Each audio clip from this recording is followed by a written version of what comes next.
So here we are in this fine parking lot. Containers, container, 53-foot trailer. And here it is. I gotta turn that container around and load it. So what do? Get out the old grade 70 transport chain, tie onto it, and we're gonna drag that container around. So here we are, got the container drug around there. Now we can get to it pretty easy. We'll go back here and unhook our chain and get ready for the next part.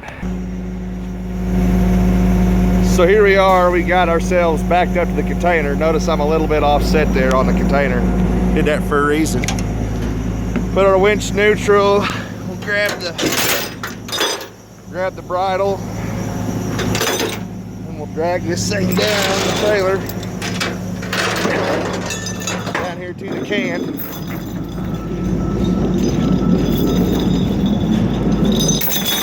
I keep my cable pretty greased so it pulls easy. Kind of hard on the Batman. And our bridle here, get all the twists out of the chain so it'll pull straight. That looks pretty close. And we just put them in the keyholes.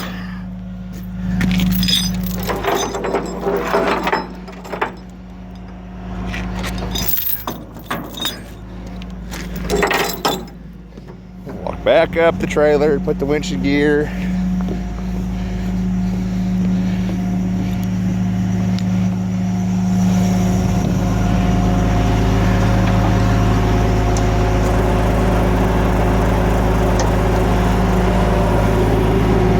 Step down here and get us a block of wood.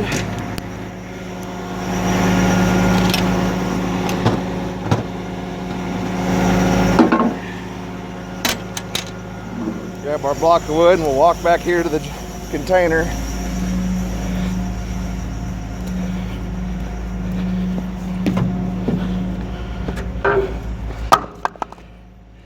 Then we'll grab our remote. We'll start winching this dude up here a ways. This is for RTs. Always kind of wondered how I go about loading containers. And you'll see why I offset this here in just a second.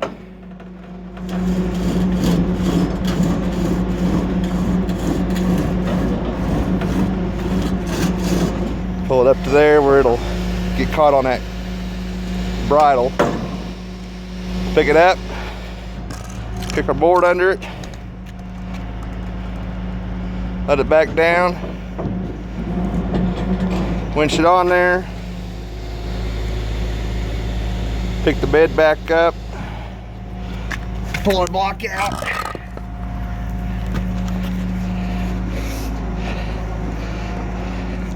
and then we just start winching it up on there until it gets up on there, and you'll see that rail over there catch that container.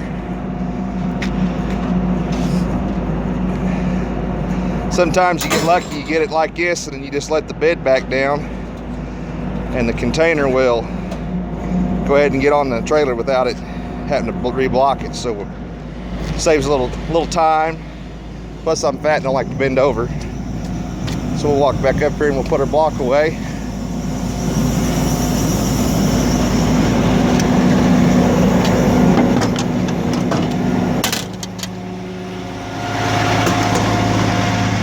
Truck's a mess, living the son of a bitch.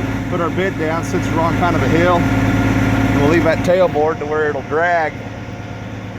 Kind of use it as a brake. Release the truck brakes. Turn the wheels in such a way and we'll just back the trailer underneath the container. I gotta get off here because I gotta run the controls here. Hold on just a second. All right, here we are back to winch and the container on. Notice we're not square. But it'll start to get squared up as the tractor starts to turn. It's kind of a slow process. But just let that tailboard drag and it'll keep the truck from falling off that cliff down there. Luckily I haven't had to chase it yet, but there's always a first time. I know this ain't farming, but it's still work. Pays good. Something to do. I sure do miss farming sometimes, especially have to deal with all the jackasses on the road, but these containers can be a challenge, and I like a good challenge. readjust there for the break in the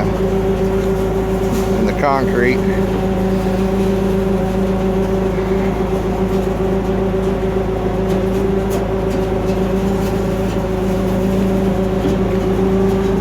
Ain't much to it when you make it look easy. Got to straighten out my wheels. Now my tractor's turned here.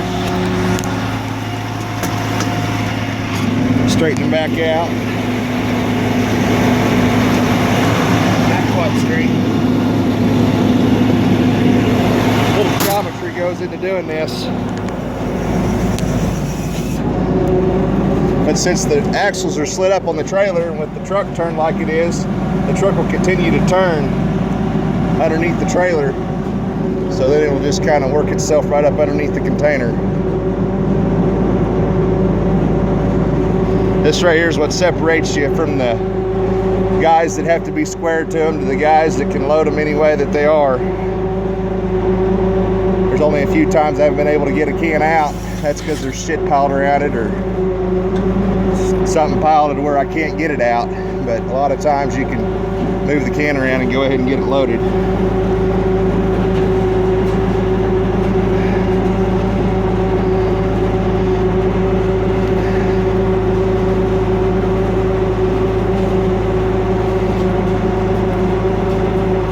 It normally takes about 15 minutes to load a container.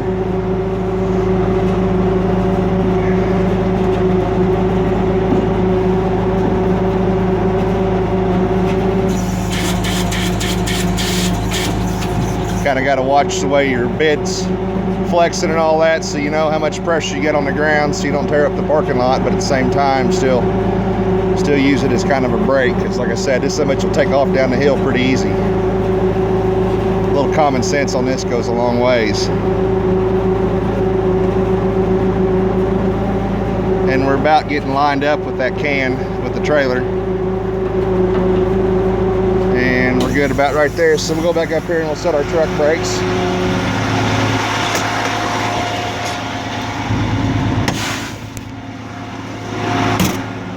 And we'll walk back here and we'll start sliding our axles back underneath the container.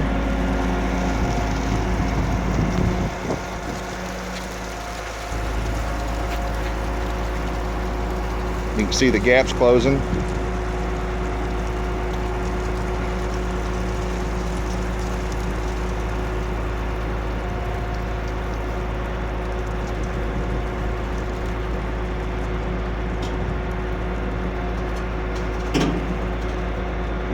And we got her about halfway on the path to where it's off the ground at the back. And just start winching it up on there.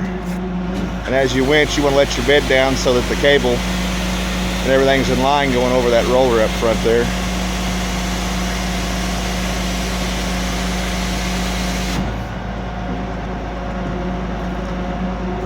Sometimes you got to go to the back and kind of lean against the container and make sure it goes on the trailer square. That's why the remote's so handy. That way you can run the trailer and not be up there at the controls and manipulate it however you have to.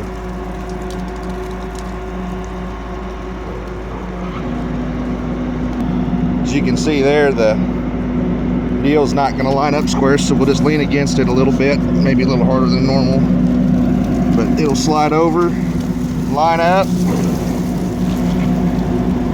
then you'll just pull it past the holes in the floor of the trailer and chain holes, and we'll let her down and we'll unhook the bridle and we'll tie the chains on it and we'll take it to the city.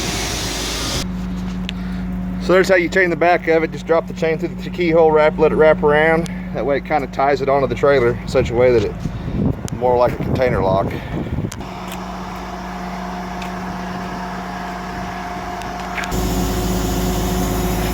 And that's how I tie them down in the front.